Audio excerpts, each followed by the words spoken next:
Masters final year development economics অর্থাৎ উন্নয়ন অর্থনীতির উন্নয়নের ধারণা ও সূচকসমূহ অর্থাৎ concept and indicators of development অধ্যায়ের আজকের আলোচ্য বিষয় হচ্ছে উন্নয়ন এবং উন্নয়নের বিভিন্ন ধারণা অর্থাৎ development and different concepts of development.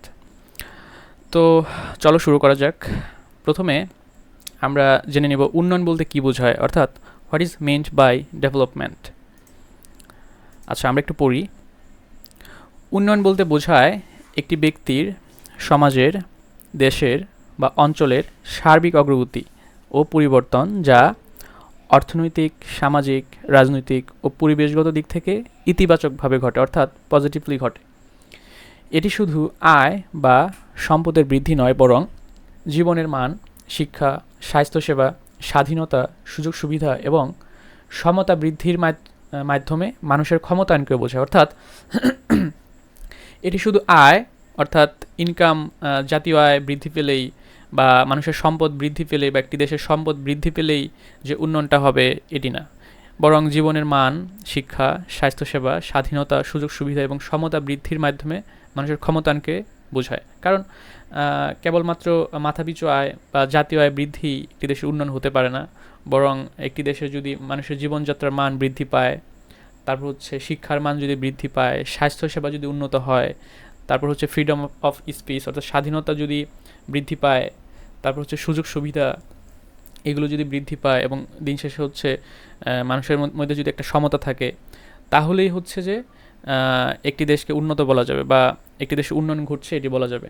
Otherwise কিন্তু বলা যাবে না। কারণ একটি দেশের জাতীয় আয় বা মাথাপিছু আয়কে আমরা উন্নয়ন বলতে পারি না, অর্থাৎ ওগুলোর বৃদ্ধি হচ্ছে কেবল উন্নয়ন না, উন্নয়ন হচ্ছে একটা সার্বিক বিষয়। অর্থাৎ একটি দেশের সব কিছুই যদি উন্নত হয়, অর্থাৎ শিক্ষা, স্বাস্থ্যসেবা ইত্যাদি সব কিছুই যদি উন্নতির দিকে যায়, তাহলে আমরা কেবলমাত্র একটি দেশ উন্নত বলতে পারবো, অর্থাৎ অর্থনৈতিক উন্নয়ন হচ্ছে এটি বলতে পারবো।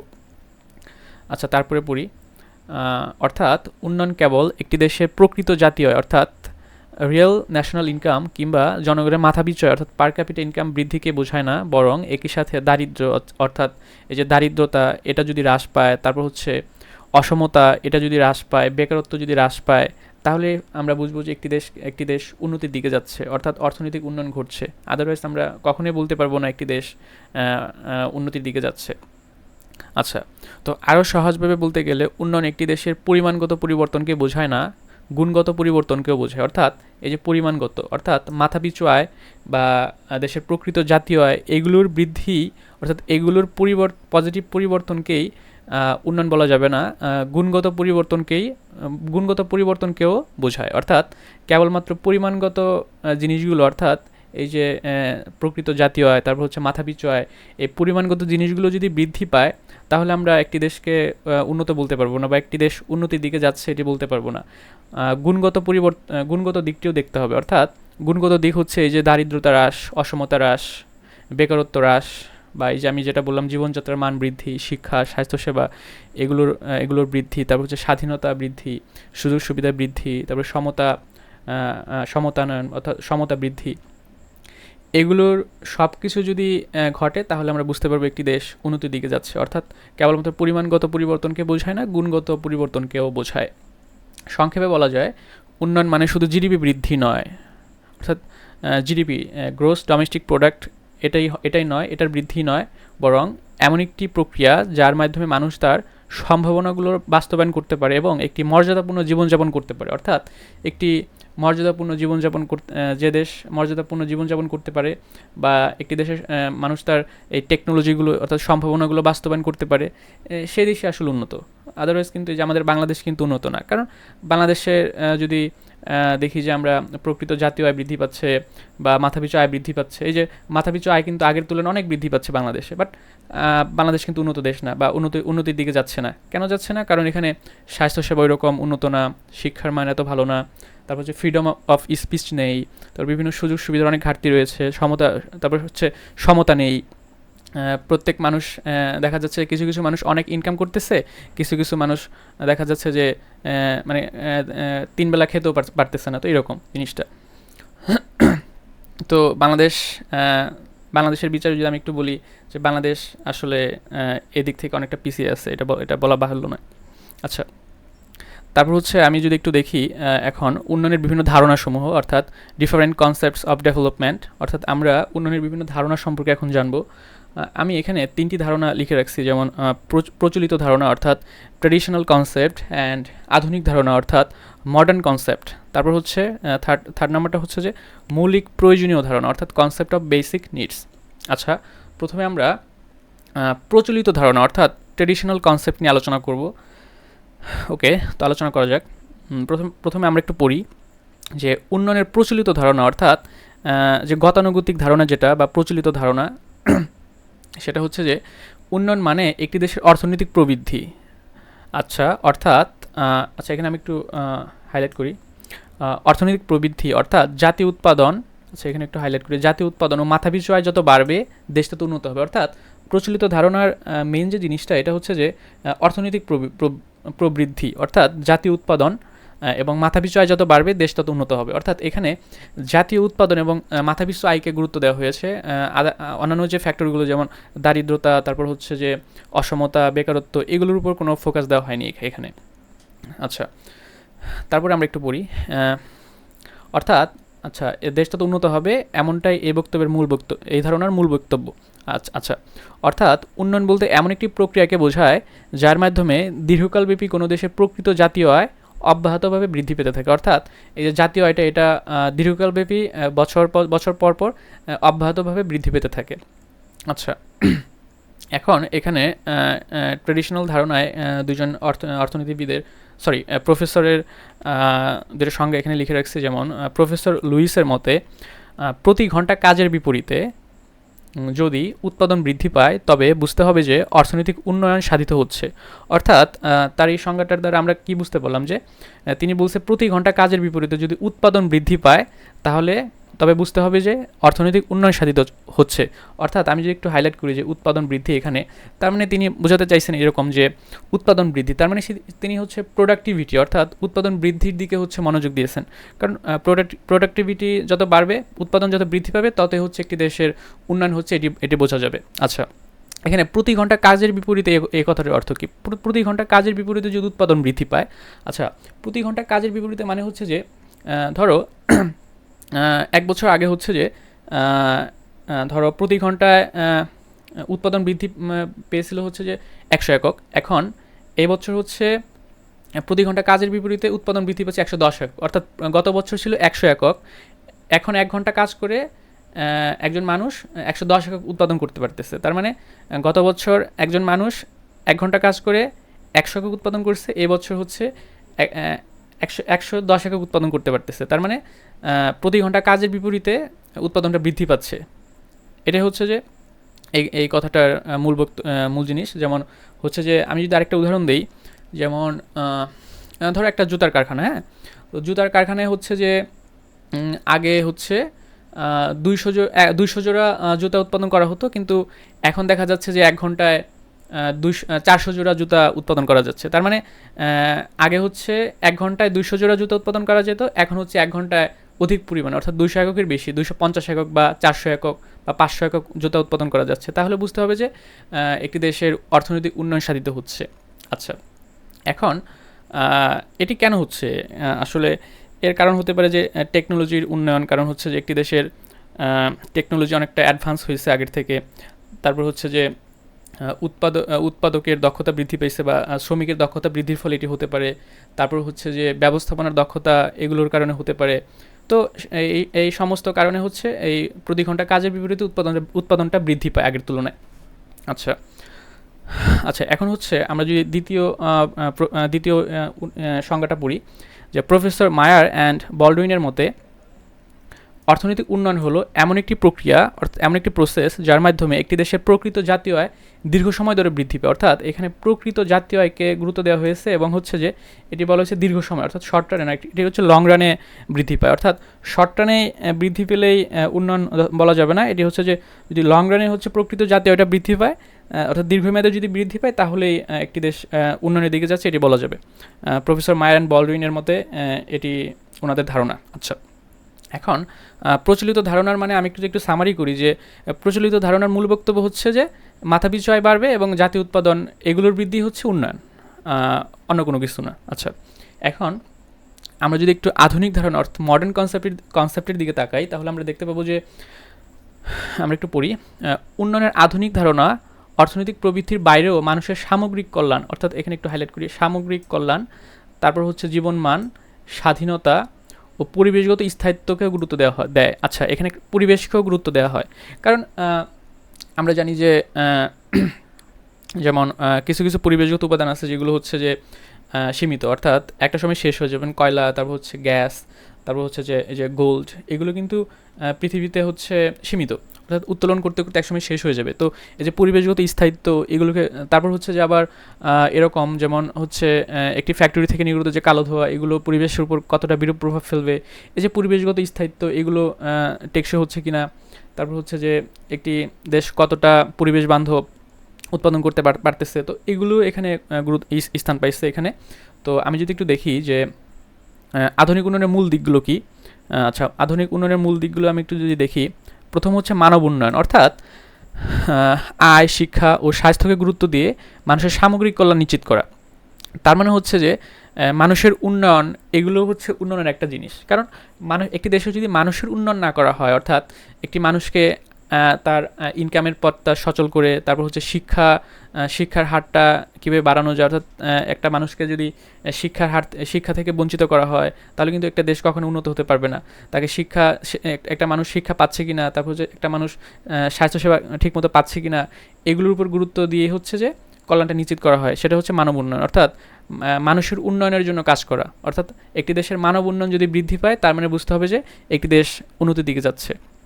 আচ্ছা, তারপর হচ্ছে দারিদ্র্য হ্রাস ও বৈষম্য কমানো। আচ্ছা, আমরা একটু পড়ি, সমাজের সব শ্রেণীর জন্য সমান সুযোগ সৃষ্টি ও সম্পদের সুষম বন্টন, অর্থাৎ আমরা অনেক সময় দেখি যে কিছু মানুষ অনেকটা গরিব, আবার কিছু মানুষ অনেক ধনী। এটা কেন?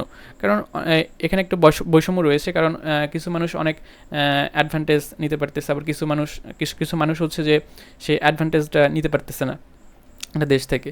তো এটা হয় হচ্ছে যে এই বিভিন্ন কারণে হয়ে থাকে এই দারিদ্রটা বা বৈষম্যটা। তো এই বৈষম্যটা যদি হ্রাস পায়, তাহলে বুঝতে হবে যে একটি দেশ উন্নতির দিকে যাচ্ছে। আচ্ছা, এখন সামাজিক ন্যায় ও অন্তর্ভুক্তি। আচ্ছা, সামাজিক যে ন্যায়, যেমন লিঙ্গ সমতা, অর্থাৎ যেমন উইমেন অ্যান্ড মেনকে হচ্ছে সমতা দিতে হবে, কারণ এখানে যদি মেয়েদেরকে বেশি প্রাধান্য দেওয়া হয় বা ছেলেদেরকে যদি বেশি প্রাধান্য দেওয়া হয়, তাহলে কিন্তু হবে না, অর্থাৎ উভয়কে প্রাধান্য দিতে হবে চাকরির ক্ষেত্রে বা যে কোনো ক্ষেত্রে। তারপর হচ্ছে ন্যায় বিচার, অর্থাৎ জাস্টিস, এখানে ন্যায় বিচার হতে হবে যে কোনো কিছুতে। ও প্রান্তিক জনগোষ্ঠীর অংশগ্রহণ নিশ্চিত করা, যেমন অনেক প্রান্তিক জনগোষ্ঠী রয়েছে গ্রামে বা বিভিন্ন জায়গায়, তো তাদেরকে গুরুত্ব দিতে হবে, তাদেরকে কর্মক্ষেত্রে আনতে হবে, তাহলে হচ্ছে সামাজিক ন্যায়টা অর্জিত হবে এবং দেশ সার্বিকভাবে উন্নতির দিকে যাবে। আচ্ছা, তো এখানে আধুনিক ধারণায় সামাজিক ন্যায় অন্তর্ভুক্তি এই কথাটি উল্লেখ রয়েছে। তারপরে আমরা যদি একটু দেখি যে আধুনিক ধারণায় কী কী আরও নেওয়া হয়, মানে কী কী আরও বিবেচনা করা হয়, কী কী জিনিসগুলো বিবেচনা করা হয়, যেমন সুশাসন ও জবাবদিহিতা। একটি দেশে যদি সুশাসন বিরাজ না করে, অর্থাৎ একটি দেশ যদি শাসন ব্যবস্থা ঠিক না থাকে, তাহলে কিন্তু একটি দেশকে উন্নত বলা যাবে না। তার মানে সুশাসন এবং জবাবদিহিতা, অর্থাৎ স্বচ্ছ জবাবদিহিতা থাকতে হবে, তাহলেই কিন্তু একটি দেশ উন্নতির দিকে যাবে। আদারওয়াইজ কিন্তু একটি দেশকে কখনোই উন্নত বলা যাবে না। আচ্ছা, এখন হচ্ছে পরিবেশগত টেকসইতা, এটি খুবই গুরুত্বপূর্ণ একটা জিনিস। আমরা পরিবেশ অর্থনীতিতে এই জিনিসগুলো অনেক পড়ে এসেছি 4th ইয়ারে। তো আমরা যদি একটু দেখি যে পরিবেশ রক্ষা ও ভবিষ্যৎ প্রজন্মের কথা মাথায় রেখে উন্নয়ন, অর্থাৎ ভবিষ্যৎ প্রজন্মের জন্য সম্পদ রেখে তারপর ওইটা বর্তমান প্রজন্মের ভোগটা বজায় রাখতে হবে, তাহলে হচ্ছে পরিবেশের টেকসইতা বজায় থাকবে।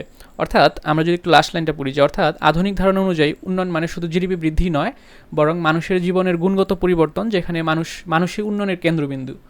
খুবই চমৎকার না, যে এই প্রচলিত ধারণায় ছিল হচ্ছে আমাদের এখানে জাতীয় উৎপাদন ও মাথাপিছু আয় বৃদ্ধি হচ্ছে উন্নয়ন, আর আধুনিক ধারণায় হচ্ছে যে না, শুধু এই যে জাতীয় উৎপাদন ও মাথাপিছু আয় বাড়লেই একটি দেশ উন্নতির দিকে যাচ্ছে এটি বলা যাবে না।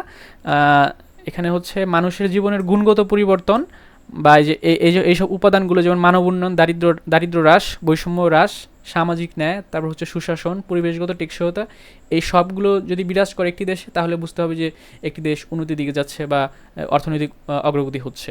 আচ্ছা, এটা হচ্ছে আধুনিক ধারণা।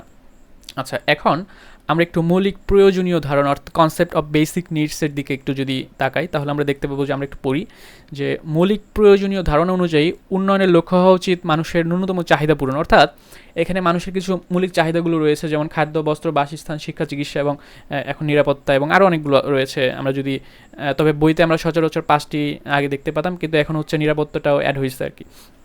এখন আমরা যদি একটু দেখি যে তারপর একটু পড়ি, যাতে তারা সম্মানজনক জীবনযাপন করতে পারে। অর্থাৎ এটি একটি মানবকেন্দ্রিক উন্নয়নের দৃষ্টিভঙ্গি যেখানে প্রথমে দরিদ্র ও প্রান্তিক জনগোষ্ঠীর মৌলিক চাহিদাগুলোর পূরণকে অগ্রাধিকার দেওয়া হয়। অর্থাৎ এই মৌলিক প্রয়োজনীয় ধারণায় এই যে প্রধান যে 5টি মৌলিক চাহিদাগুলো রয়েছে বা প্রধান যে নিডগুলো রয়েছে এগুলো হচ্ছে এই 5টি, যেমন খাদ্য, বস্ত্র, বাসস্থান, শিক্ষা, চিকিৎসা, এইগুলো পূরণের দিকে ঝুঁকতে হবে। অর্থাৎ প্রথমে খাদ্যের দিকে আসতে হবে। অর্থাৎ খাদ্য না ছাড়া একটি মানুষ বাঁচতে পারবে না, আমরা বাঁচতে পারবো না।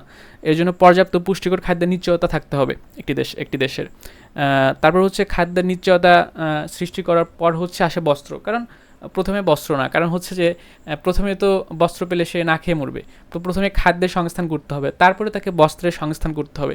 তো এরপরে আসে হচ্ছে বস্ত্র, অর্থাৎ মৌলিক মানবিক মর্যাদা রক্ষায় প্রয়োজনীয় পোশাক। অর্থাৎ তারপরে মানুষ একটু আধুনিক দিকে যায়, যেমন কিছু কিছু মানুষ আছে হচ্ছে একটু ল্যাভিশ লাইফ লিড করে, যেমন হচ্ছে বস্ত্র বিভিন্ন অনেক মানে কি বলে ওই যে বিভিন্ন বড় বড় ব্র্যান্ড সেগুলো জামা কাপড় কিনে, যাই হোক। তো মৌলিক মানবিক মর্যাদা রক্ষায় প্রয়োজনীয় পোশাক, তারপর হচ্ছে যে বাসস্থান, অর্থাৎ নিরাপদ, স্থায়ী ও মানবোপযোগী আশ্রয়ের ব্যবস্থা। এটা হচ্ছে খুবই এই খাদ্য বস্ত্রের পরে হচ্ছে এটার স্থান, যেমন বাসস্থান। এখন একটা বাসস্থান থাকতে হবে। মানুষ প্রথমে চিন্তা করে আমার খাদ্যের দরকার, তারপরে মানুষ চিন্তা করে না আমার তো খাদ্য পাইছে, এখন আমার বস্ত্রের দরকার, অর্থাৎ আমার যে মর্যাদা রক্ষা করতে হবে, একটা সুন্দর একটা বস্ত্র পরিধান করতে হবে। তারপরে একটা মানুষ চিন্তা করে না আমার এখন বাসস্থান দরকার, অর্থাৎ আমার একটা নিরাপদ থাকার একটা জায়গা দরকার, অর্থাৎ নিরাপদ বা স্থায়ী ও মানবোপযোগী আশ্রয়ের ব্যবস্থা থাকতে হবে, যেখানে জীবজন্তু থেকে রক্ষা পাবে বা বিভিন্ন কি বলে এই প্রাকৃতিক দুর্যোগ থেকে সে রক্ষা পাবে এবং সিকিউরিটি থাকবে। তো সব কিছু মানুষ চিন্তা করে, যাই হোক। তো তারপর হচ্ছে শিক্ষা, অর্থাৎ শিক্ষার ব্যবস্থা থাকতে হবে, সাক্ষরতা ও প্রাথমিক শিক্ষার সুযোগ। অর্থাৎ এই যে 4টা আমি আলোচনা করলাম, খাদ্য, বস্ত্র, বাসস্থান, শিক্ষা, তার মানে এগুলো কেবল এককেন্দ্রিক হলে হবে না। অর্থাৎ এখানে একটা দেশের সকল মানুষের এগুলো থাকতে হবে, যেমন সকল মানুষকে খাদ্যের আওতায় আনতে হবে, সকল মানুষ যাতে বস্ত্র পরিধান করতে পারে সেটির আওতায় আনতে হবে, সকল মানুষের বাসস্থানের নিশ্চয়তা থাকতে হবে, সকল মানুষের শিক্ষার নিশ্চয়তা থাকতে হবে, অর্থাৎ সাক্ষরতা প্রাথমিক শিক্ষার সুযোগ থাকতে হবে সকল মানুষের।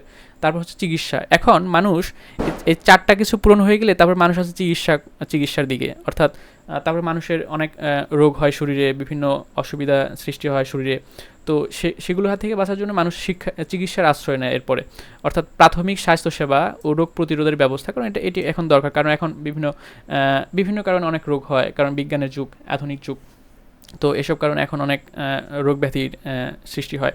যাই হোক, এগুলোর এই সব কিছুর যদি নিশ্চয়তা বিধান করা যায় একটি দেশে, তাহলে একটি দেশের উন্নয়ন হচ্ছে এটি বলা যাবে। অর্থাৎ এই সব জিনিস, খাদ্য, বস্ত্র, বাসস্থান, শিক্ষা, চিকিৎসা, এই সব কিছু যদি একটি দেশে সকল মানুষের মধ্যে বজায় না থাকে বা সকল মানুষের মধ্যে এগুলো ডিস্ট্রিবিউট করা না যায়, তাহলে কিন্তু একটি দেশকে উন্নত বলা যাবে না বা একটি দেশের অর্থনৈতিক উন্নতি হচ্ছে এটি বলা যাবে না। তারপরে আমরা একটু দেখি, এছাড়াও নিরাপত্তা, এই যে আমি বললাম যে নিরাপত্তা, তারপর হচ্ছে কর্মসংস্থান, অর্থাৎ এমপ্লয়মেন্টটা নিশ্চিত করতে হবে, তারপর হচ্ছে নিরাপদ পানীয় জল, তারপর হচ্ছে পয় নিষ্কাশন ইত্যাদি মৌলিক প্রয়োজনীয় ধারণা বিবেচনা করা হয়। অর্থাৎ এই যে 5টি মৌলিক প্রয়োজনীয় ধারণার সমূহ রয়েছে, এর সাথে এগুলো ইনক্লুডেড, যেমন নিরাপত্তা, কর্মসংস্থান, নিরাপদ পানীয় জল ও পয় নিষ্কাশন, এগুলো, ঠিক আছে। আচ্ছা, অতএব এই ধরনের মূল কথা হলো, আচ্ছা আমরা যদি একটু মূল কথাগুলো দেখি, উন্নয়ন তখনই অর্থবহ যখন সমাজের প্রতিটি মানুষ অন্তত মৌলিক চাহিদাগুলো পূরণ করতে সক্ষম হয়। অর্থাৎ মৌলিক প্রয়োজনীয় ধারণার মেন কথাটা হচ্ছে উন্নয়ন তখনই অর্থবহ হবে যখন সমাজের প্রতিটি মানুষ, অর্থাৎ একটি দেশের প্রতিটি মানুষ অন্তত অ্যাটলিস্ট মৌলিক চাহিদাগুলো পূরণ করতে যাতে সক্ষম হয়। এই যে 5টি মৌলিক চাহিদা এবং তারই সাথে হচ্ছে নিরাপত্তা, কর্মসংস্থান এবং নিরাপদ পানীয় জল, পয় নিষ্কাশন, এই সবগুলো হচ্ছে যে একটা মানুষের সমাজের প্রতিটি মানুষ যদি পূরণ করতে সক্ষম হয় তাহলে বলা যাবে একটি দেশ উন্নতির দিকে যাচ্ছে বা একটি দেশের অর্থনৈতিক উন্নয়ন হচ্ছে।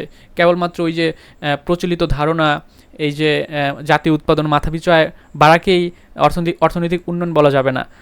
সেই সাথে আমাদের এই আধুনিক ধারণার এই যে 5টি বা এখানে কয়টি, একটি 5টি, হ্যাঁ, তারপর হচ্ছে এই যে মৌলিক প্রয়োজনীয় ধারণার এই যে 5টি মৌলিক চাহিদা, তো এই সব কিছুই হচ্ছে পূরণ করতে হবে, তাহলেই বুঝতে হবে যে একটি দেশে অর্থনৈতিক উন্নয়ন ঘটছে। তো আজকে এ পর্যন্তই, থ্যাংক ইউ।